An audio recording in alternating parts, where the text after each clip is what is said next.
If you do any prospecting with LinkedIn, you have got to go get set up with Surf. That's SURFE. It's a tool you can use to add new contacts to your CRM system directly from LinkedIn in seconds. I'm using it every single day. I add contacts, follow my deals, keep track of notes, and it ends up saving me a bunch of time on prospecting and outreach, which means I can spend more time moving my deals along. The data is always 100% accurate since I don't have to copy and paste all the fields over from each and every contact that I want to put in my CRM. Instead, Surf does that all automatically with just one click in about 60 seconds. The team over at Surf has put together a very special offer for fans of sales players. There's a link down in the show notes, and you can use the promo code JWSurf5. Don't forget the E at the end of Surf. That's JWSurf5 for 5% off your first year. Don't spend another minute doing things manually. Go get set up with Surf.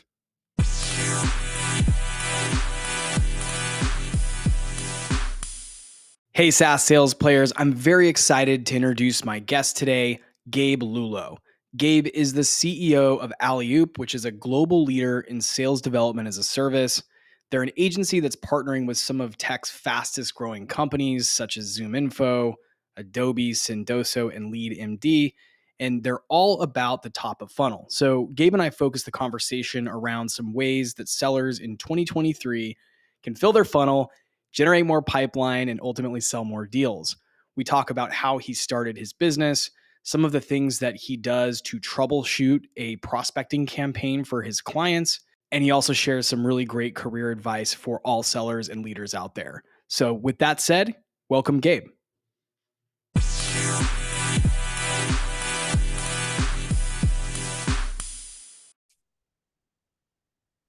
All right, Gabe, we are live. First question I actually have for you is, looks like you're a guitar player. What kind of guitar is that in the background there? Yeah, so this is an Indiana. It's just a fun thing that I fiddle around with. I'm not very good. I try to be, but I'm not very good. So it's a way to pass the time. And I think it looks kind of cool in my background. I was gonna say, you've got a really nice vibe going over there. Is that a home office or are you in like a workspace or a corporate office? This is my home. Yeah, this is my home office. Yeah, I decided to paint the whole thing black. My Yeah. wife thought I was nuts for a moment, but then she's like, "This is so cool." So yeah, we both work from home. So we both don't work at the same company, but we both work from home. My daughter is actually home sick today. She woke up with a sore throat. So we're all hunkered down. Oh, here. Yeah, that's the world we live in now. Yeah. Well, awesome. So first and foremost, thanks so much for coming on. Excited to hear, some of your thoughts about the work that you're doing with Alleyoop and the team and those kind of things. One place I think it would be really helpful to start though, and my listeners always like to hear a little bit of the backstory. How did you get into this line of work? How did you come up, and then maybe even take us into how you came up with the idea for Alleyoop and anything that was like a predecessor to it. But maybe take us back as far as you care to go. I don't know if you have to go back to like your high school days or anything like that, but career wise, how did you land in tech sales, and what brought you to where you are now? Well, I think I've always been selling since I was age 11. I won like a fundraising contest where I had to sell t-shirts to like save my aquarium or something. And I convinced my uncle to buy like 11 of the same, like really bad quality t-shirts. So I've always been selling. Went to school in Connecticut. And when I graduated, I was working in New York, actually on Wall Street as an internship at a financial firm. And I was an SDR, but I felt like almost like Wolf of Wall Street, right? Like where I was making calls on a rotary dial phone and calling down the phone book. And so I was doing that and really cut my teeth in sales. And then I decided to actually start a company with a good friend of mine and his dad, and we built a recruiting firm, and we recruited people, and then we specialized, as we did it for a few years, in sales people. So we actually recruited, and then we turned it into a training function too. So I was on the road every single week in different companies across the country, going in there teaching existing sales team how to sell better, specialized like insurance, real estate, other types of financial firms. And I was always on the road. As you heard, I have a daughter, and she was coming out and ready to go. And I was like, okay, I want to settle down here. So I met a gentleman who was running a company called Inside Sales Team, and as a founder of this company, and he was doing inside sales when it really started off just as a full cycle sales team, and then the SDR role really was born right around that time in the tech and SaaS space. SDRs weren't a thing before. It was a brand new position Mhm. where they were dividing out the prospecting into two people versus one person doing all the prospecting and the selling and closing. SDRs started to come out. So that's when we started and we created Alleyoop, which if you're a basketball fan, even if you're not, the word means, the ultimate assist essentially. So we took that SDR, concept and created that analogy. And now Alleyoop is, the leader or one of the top three companies in the space, booking meetings for existing sales team. We have about 150 full-time sales reps, fully branded to our clients and booking meetings and selling on behalf of our clients' offering. Yeah. I love the name. I think it checks a lot of boxes. One, yeah, even if you're not a basketball fan, you know what an alley-oop is. It's like Yeah, it exactly. sounds fun to say. And then it starts with A. I read in a book years ago. I think it was one by shoot. Um it was one about entrepreneurship. It was like the art of the start. Guy Kawasaki, I think. Man, I can't believe I just retrieved that. And he said something about how if you ever start a company, you should try to name it like an A, B, or C name, because if you're ever at an event Yeah, or you're listed as like a sponsor somewhere or something like you're the that, first one. yeah, Yeah, alphabetically speaking, you're going to be up there pretty high versus someone who has a Z in their name or W or something like that. You're going to be at the end of the list. So, yeah, right. it's very catchy, very memorable. And it sounds like a very exciting business. And I imagine right now it's in pretty high demand because something I've observed over the last 18 months in the tech space is there's been a lot of contracting of full-time in-house roles. And there's been some movement of those roles out to third-party providers who can, assist in the same way so that a company who's maybe launching their startup doesn't have to go out and hire 10 SDRs full-time and have all of that overhead early on. They can partner with Alleyoop and still generate that pipeline that's going to take them to the next level so they can raise capital and move forward with the business.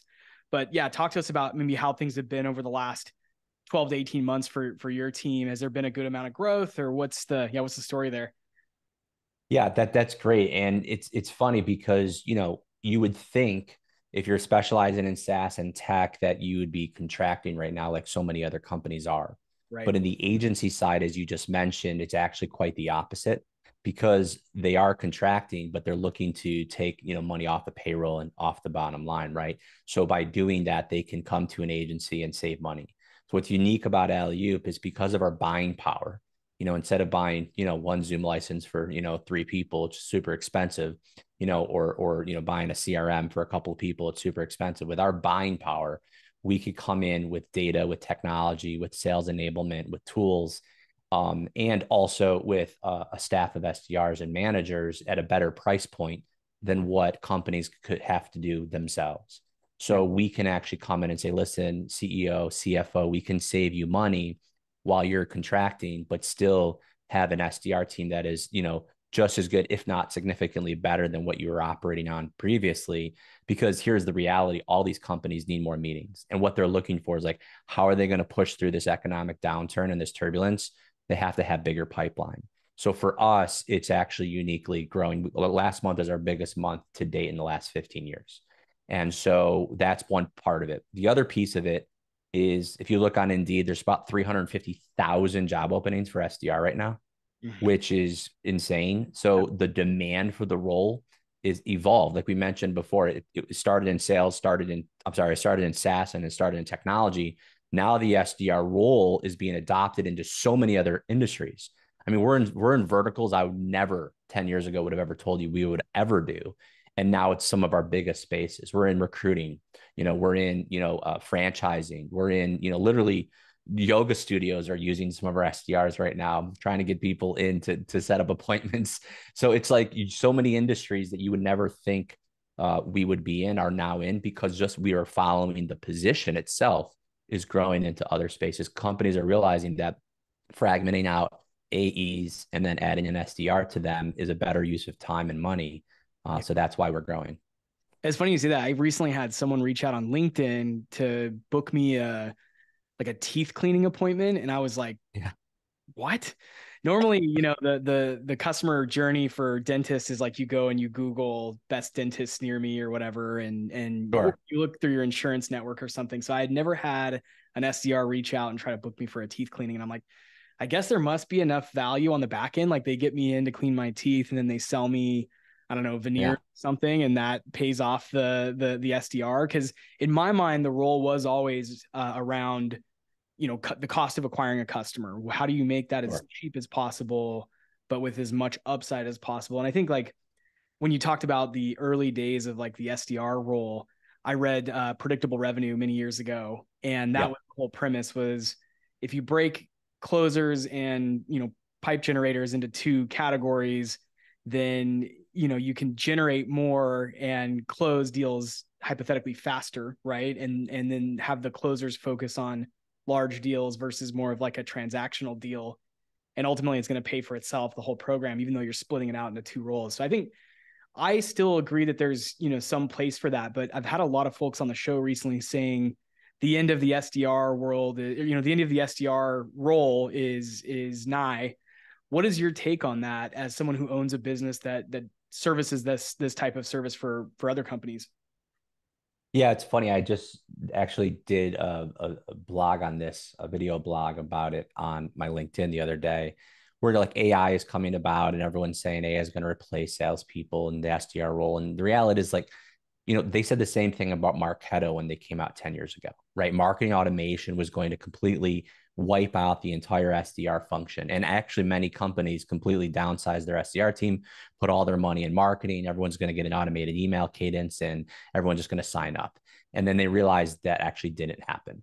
Yeah. And marketing automation is not only a tool that SDRs use every single day, but the SDR function came back. And that is again a tool to assist it.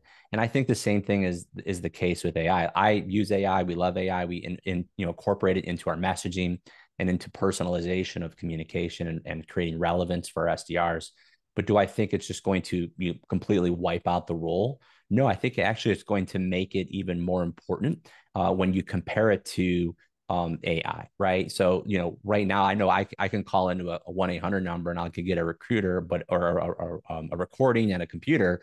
But if I pay more, I'll be able to talk to real people. And so many more people are willing to make that payment a premium to discuss it with more people. And will it eventually change things more dramatically in the future? Sure. I don't have the magic 8 ball, but I do know that right now, human to human instead of B2B or B2C, like it's H to H right now. And human to human is by far what people are trying to go towards to separate themselves from AI. Yeah.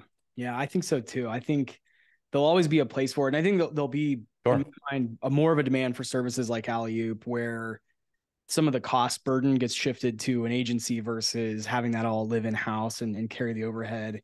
Because yeah, you're always going to need leads and appointments and pipeline, right? It's not going anywhere. And it's been especially hard this year. So one of the other questions I had for you was, how do you you may not guarantee a result for your clients, but how do you drive results, especially if you're taking on a new client? It's kind of uncertain whether they have product market fit or whether Yeah. there's they've dialed in the ICP tight enough. How do you do kind of your due diligence as the agency before you take on a new client to make sure that you can deliver a certain number of meetings or ops or certain revenue figure in pipeline? And then how do you optimize that as you go too? Let's say you come in and it's a slow start with a client. How do you turn things around and test different campaign ideas? Yeah, it's a great question. Actually, a lot of companies come to us to find if they have product market fit, Oh, nice. Okay. right? They don't, I mean, they're trying to get funding, they're trying to get money to invest to grow the company, but they don't know what they don't know. Two, three guys come up with a really cool idea, build a new product, never brought it to market. Why would you want to spend money on a VP of sales and a CRM and a data and a team to just determine whether or not it's good or not? So what we're able to do is we're able to determine product market fit for clients, but more so than that, what are the features that people want to list here? What are the actual markets that you want to target and go into? What is the ICP? So a lot of clients come to us for us to determine all that because, we can easily test it. We have the tools, we have different tools, and we have different channels that we can invest in differently than a company can do it all by themselves from scratch. So, we can run a campaign and say, okay, and run, phone, email, LinkedIn, personalization against it and determine whether or not, hey, this ICP and this product is really better on the phone. And that's the channel we should be using. And that's where we're going to double down on after 90 days. Or it's more, effective for email. Maybe we need to put a power dialer on this and make 100 calls a day. Maybe we need to put a parallel dialer on this and make 1,500 calls a day. And we can determine, what those connection rates look like, and then work, to your point, with predictable revenue, work backwards from there and actually build a true quota and then turn it into a true function. So that's what we do. Part of what we do is to figure all that out. Wow. Yeah, that's a good service in of itself. Because again, the alternative for a startup is go and try to hire someone who you then have to first vet out, and then they need to ramp, and that's going to spend all your money is what we say. You can do it, but you're going to spend all your money. So don't spend all your money and figure out it, with our help. And what's unique about us is, a lot of our clients, we have an exit strategy. Most of our clients come here and they say, hey, we want to do this one day ourselves. Mm-hmm. And we know that end of mind. And then at the end of the day is like, hey, let's do this together, build it for you, and then you can run it. What's also unique about us, Jesse, is that our reps are hireable. We all know that as an SDR, eventually you want to grow your career and become, an account executive, senior account executive, manager. Mm-hmm. So what's unique about our team is that they do leave us. We call them Alleyoop alumni. And they're some of the best. I have some insane stories, like, some of the best, most world-renowned vice presidents of sales for very successful companies all started their career over here when they were, first making cold calls. So they're able to go out and get hired at these clients of ours and then build their career into perpetuity. That is an interesting angle that I had not heard before. I've heard of a few other agencies but never any that's willing to let go of their people and, let them sail on with the client. That's really You want to hear the story? What happened? Yeah, let's hear it. So this is what happened. It was about 7-8 years ago. A company came to us and we were really successful. It was a 1-year agreement. We built a team from 1 rep to 6 reps. They were scaling, they were growing, they were getting the funding that they want based on the tests, and everything was ready for renewal. Like there was, if you came up to me and said, Gabe, I bet you they're not going to renew, I would have put all the money in the world saying, yes, they are. We were crushing it. Yeah. And all of a sudden they didn't renew. And then the next day, it was like a coup. The next day, all 6 reps got hired by that company. Oh, wow. And it was the biggest punch in the mouth, right? And we were upset, we were pissed, we were frustrated, and we're like, we did not see this coming. And long story short, we realized this is what's supposed to happen. Like, this is a good thing. Like, we don't want this. This is what we want these clients to be successful and grow and build. We don't want to, try to keep a leash on this. So we turned it into a positive and said, hey, listen, if you can work with our team and they eventually could come grow with you and build their careers at your company, pay us a staffing fee for it. I mean, that's where our recruiter hat started to turn back on, right? So they pay us a staffing fee. They're then able to then bring those reps into their team. And here's what's unique. All those reps became AEs and they still needed SDRs. And so at this point, they still engage with us as a client, just in a different way. Now they're able to get SDRs backfilling those roles. So we have really long-term relationships now with clients because of that one little shift. Yeah. It really was a positive for us, even though it started off as a big negative. That's brilliant. And you've created like an ecosystem, right? Where there's staffing involved, there's messaging, there's trialing and helping them find their product market fit. That's really cool. I have not actually heard that before. And great story. I mean, I can feel the pain of that story, but I love that you guys turned it into a positive thing and ultimately a way to expand the business, as opposed to, like you said, try to keep a leash on it or keep it tight. What's unique is the SDR role. 45% of SDRs are not at the same company they started with in 12 months. Yeah. So their turnover retention rate typically is very, very high.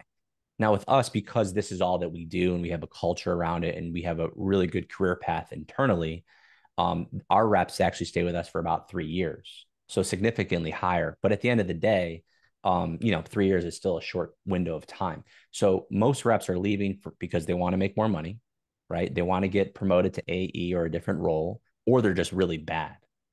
And they just get out of sales entirely. And so if you are experiencing that, you could come to us and really hedge your bet and not have to have those hiring gaps. Do you see what I mean? Because once someone leaves, then you have all this time, energy, and money is lost to find someone else, backfill them, train them, as you said, ramp them up.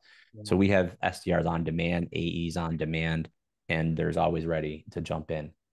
Yeah. Walk us through, I think this will be really interesting to my audience, which is it tends to be individual contributors, whether that's an SDR or an AE, or something in between, because there's now, so many supporting roles in the game, whether that's a sales engineer, and in a lot of companies, a sales engineer is kind of the head of the show. 100%.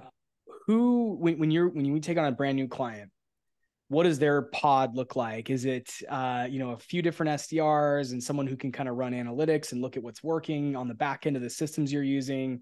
I imagine there's some kind of a tool manager who's going to deploy their enablement systems and those kind of things. Yeah. And it sounds like you have AEs as well. So someone's going to be responsible for closing on behalf. Talk to us about what the project team looks like for each client. Sure. So we call them essentially a client program manager, but it's a CSM, and they're the point of contact for the client who is essentially orchestrating all of these moving parts and people to make sure that the team is built accurately. Number two is our sales enablement manager who's on the project. And arguably, I think, as you mentioned, they're the most important people, because if the tool and the if the data and the tools are not working or up and running effectively, we have no one to call and nothing to do, right? So our sales enablement manager works to make all of the tools, technology, CRM, data, all up and running and working within the ICP that's relevant to that specific client. And then we also have a marketing and content team that builds the playbook and the messaging. So they're actually building the scripts, building the objection handling guides. They're building the messaging, the email cadences and tools, and working with those sales enablement team to make sure that that messaging is baked into all those channels that we're going to be utilizing. And then we have what we call a team captain. So they're essentially a player coach, SDR or AE, and they are the team captain of the team. And then we build the team around them, around how many SDRs and AEs we're going to need based on what our actual metrics and goals and KPIs look like. So that is the operating team, if you will, to bring that program to market. Got it. When let's say there's a scenario when that team comes together and they're working on behalf of a new client and hit the ground running, but crickets, right? Or maybe they get a bunch of pipeline and then it doesn't convert. What are some of the plays you run, or what are some of the plays the group runs to try to troubleshoot why they're not either able to deliver pipeline or, converted deals? Yeah, I think the big thing when we get meetings on the calendar, we have to realize, like, is it the right person? Like, so do they fall within the ICP? We call it the magic 10, the first 10. So when these first 10 appointments, and it's not just a demo, it's actually how the demo occurs, we want to really inspect under a microscope the first 10 meetings and demos to determine, is it the right person? Is the demo accurate? Like, are we giving the right information? Are we asking the right questions? And really, just like you would watch a movie 5 or 6 times, that's what we're doing on the first 10 meetings. So then we can learn from that and then say, okay, we're not talking to the right people. We're not talking to the right companies. We're talking to small companies. We need to talk to big companies, right? So we determine who is it that we're talking to is the number one thing before we start figuring out what we're saying. And then if the who is wrong, it doesn't matter what we say. So we determine if the who is right. And then once we have that knocked out, then we start tweaking messaging to make sure it's relevant and resonating to those audience members. Yeah. What about data? So one of the biggest nightmares that I have with like just being in a prospecting seat is, especially like you come into a new company, let's say, and Yeah. in your team's case, it might be they take on a new client. It's like, great, now we have an idea who we're going after, but we open up their CRM and it's just full of junk. There's tens of thousands of emails in there, whatever piece of data. How does your team stay organized and build the right list and filter through what's junk and old stale data? Is there a specific tool you use or process that you have? I'm always curious because this is one of my biggest headaches about prospecting. 100%. So you're saying that your database isn't clean and pristine and beautiful? Yeah, been at, tons of companies in my career, and I've yet to see one. And I've consulted companies. Exactly. I think it's the only continual theme is that every database looks like a nightmare, right? at And that. it's funny because I mean, phone books got it right, and that was decades ago. Like, why with technology is it worse than it was when we just had an alphabet, right? Listed down on a sheet of paper. But no, that's where we start. Data is everything. And we have an insane amount of partnerships with data companies. We were actually Zoom Info and Discover Org's SDR agency for 10 years Oh, wow. before they went public. Okay. And remember, I was telling you, their VP of sales development, actually, his first sales job was here as an SDR. So it's just a unique scenario there. But in addition to the data providers that you have to work with to make sure you're working with the best, because there are different data providers that are good at different data segments, right? So some providers are better internationally, some providers are better with IT, some providers are better with SMB, depending on what you're looking at, who your audience is, actually is how you should pick your data provider, not the other way around.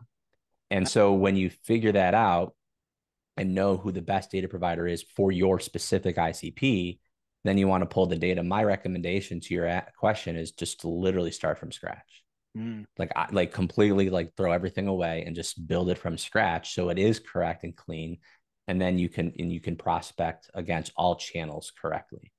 See, that's what's super important is right now, interestingly enough, even in 2023, the phone is still by far the number one channel for converting meetings.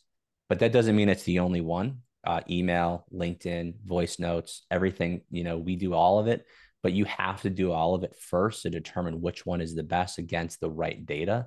And then that will allow you to determine what to, again, double down on. But to start, off with a fresh, clean, database is always a good thing just to, purge that out and start again. I want to recap that for the listeners just because I think, again, it's a huge frustration for myself as well. And probably for most people listening out there is the advice. And I think it's really sound advice is simplify. If you can start over from scratch, do that. And then I like what you said about correct set of data plus experiment at first with the channel because it could be Yeah. phone, email, in-mail, voicemail, whatever that is. Yep. That overlaid on top of the right list of data is going to get you the meetings you need to get and the pipeline you need. Yep. Yeah, I think that's really, so just, I wanted to call that out because I think that's really, it's simple and that's it. That's the secret that I think a lot of people burn a lot of calories, spin a lot of tires trying to figure out, where am I going wrong? Why aren't people responding to my emails? Why aren't they, maybe they respond, but they don't actually book the meeting. What's going on? I think a lot of times that's the channel's off or the data's off, one of the two. And if you can try to get both of those in line, you're going to be a lot more successful. And I think you're dead on with it's sometimes easier just to start over than to try to tame an existing beast. It's just a lot. And it can feel really overwhelming when you start a new role and you open up your CRM and there's just thousands of leads assigned, thousands of email addresses in your name, and you don't know where to start.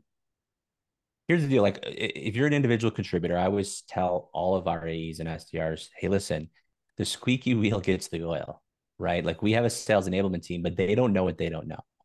And if somebody's not picking up the phone, if an email is bouncing, if you're not able to connect with somebody, you're getting a lot of out of offices. Just you have to make sure because your sales enablement team should have access to the data providers you're working with for enrichment. And if they don't have enrichment turned on a daily basis, that's a big miss. And that's another reason why databases get so unorganized and inaccurate is because they just don't even have enrichment available. Enrichment is, by the way, a way for data providers to automatically enrich the data in your CRM. If that's not something you guys are participating in at your company, I'd highly recommend it. But every single night at 3 a.m, I get the enrichment email and it shows all of the contacts that have been updated from our data providers into our Salesforce. And I can tell you, there's never been a day where it was zero. So having the most accurate data and most relevant data, these data providers are competing aggressively to have the best data for you. And if you're not, utilizing the most recent upload, it's super important that you do that because you're just spinning wheels at that point. That's really interesting. Yeah, I would say, I know, thinking back on my own career, I can count on one hand the number of teams I've been on that use some kind of a data enrichment. And I think that's a huge missed opportunity. is to not have something like that in place. So it sounds like whatever you're using, and if you are okay to share it, please share. It runs like a daily cleanse on the junk in the CRM. Yeah, Sales Intel is the company that we're currently using right now for that. Zoom Info, of course, has been a partner for ours with some time, and they do it as well. But between those two, we also have Apollo, who also does the data enrichment. So I think those are the big three. I know they are. I know there's a couple others out there that we've utilized. I don't want to, misspeak or say anything rudely about any of them. I'm sure they're all great, but those are the three right now that we are currently using in-house that have created some amazing programs and that are very, very successful. Yeah. Awesome. Well, Gabe, tell us, just let's imagine we're in the seat of a seller in the end of Yeah. 2023, looking ahead, hoping to maybe have a better year next year than they had this year. I'm sure someone listening out there has had a great year. But I'd say the vast majority, it's been kind of an interesting year in the business. What advice would you give to a seller who's staring down the barrel of next year, who really wants to have a record W-2, wants to get promoted, wants to move on to that dream role? Given all your experience and the work you've done in basically putting some of the best and brightest in our industry on the path that they've been on, what are some pieces of advice you'd share? Yeah, I'd say right out of the gates, unprepared is I would do this in four different ways. And this is no particular order. Firstly, is your mindset. Like, don't just buy into this, space that everything is going bad. There's a lot of companies that are doing great. There's a lot of companies that are hiring. There's a lot of companies that are expanding rapidly. And if you're not attached to one of them, I would look for one of those. If you're at a company that you feel solid about and you have a great product and you don't see doom and gloom, then you're in a great spot right now. And I would just have your mindset be aligned to that. And if it's not, pick up a good book, listen to this podcast, motivate yourself in some way, shape, or form, and just get your head right. Because I think that's where it all starts, right? Especially in the sales game. A second, I would really take a look at, branding yourself in LinkedIn. Right now, staying out there, and putting yourself out there with content. I'll be frank with you, I wasn't doing that. I was an operator. I was a chief operating officer for this company and running the company. So I just was working my face off every single day and not really thinking about any of that. I took over as CEO earlier this year and started, hey, I'm going to be the face of this company now. And, I wanted to do something about it. So it created a marketing team around me to put content out there. And now, people are coming, talking to us and wanting our business versus having to always go out after it. So I would definitely get excited about creating content. I know it's super uncomfortable, but, I would just say get uncomfortable with being uncomfortable in that, and you'll definitely set yourself apart. I think it's definitely where most customers are living right now. And then I would say that the next thing to think about is really just what does your calendar look like?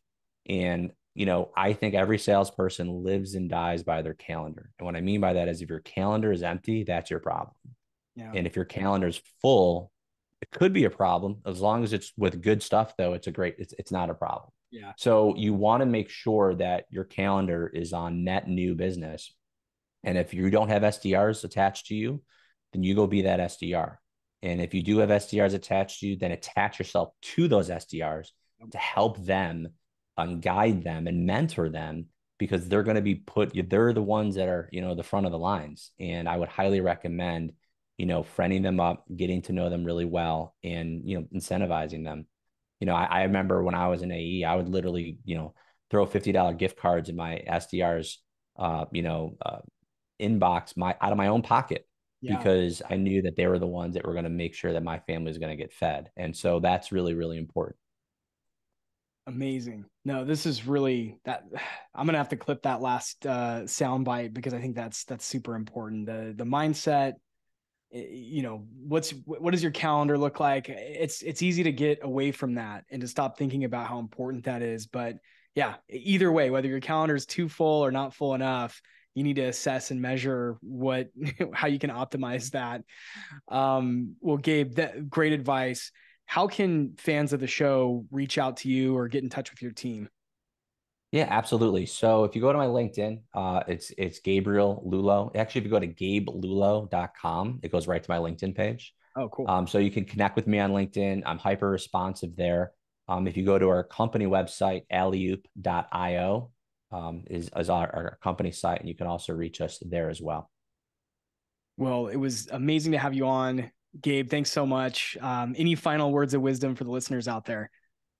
Hey man, listen, next year is going to be a big year, I think, in sales and in tech, and where you are right now is really exciting. I mean, Jess, you've been doing some amazing content. I've been watching you. Just make sure you guys are feeding yourself with as much information as possible and learning from the people who are doing it and making it happen. I think there's a lot of gurus out there trying to be a guru and actually hasn't sold anything in a long, long time. So make sure you're listening to people who are doing it and talking the talk and walking the walk, and you're one of those people. So I just want to applaud you for what you do and what you provide this audience. And I think the best course of advice is just to fill up your calendar. I appreciate that. And Gabe, thanks so much for coming on and sharing. Thanks.